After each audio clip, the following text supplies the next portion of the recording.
Milliarder va bank aqlli harakat. Nyu-Yorkdagi bankka bir boy kishi kirib, shunday deydi: "Men Yevropaga 2 haftaga ketmoqchiman. Menga $5000 kerak." Bank xodimi: "Biz kredit berish uchun biror kafolat talab qilamiz." Millioner kalitni uzatadi: "Mana, tashqarida turgan yangi Ferrari'ni garovga qo'yamiz." Bank mashinani tekshiradi. Haqiqatan qiymati $250,000.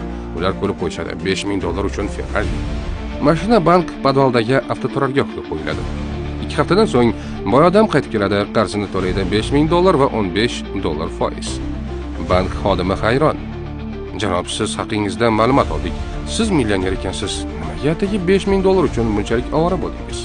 Millioner jilmayadi: "Yaxshi, menga aytingchi, Nyu-Yorkda $15 ga 2 hafta davomida mashinamni xavfsiz joyda qayerga qo'yishi mumkin edi?"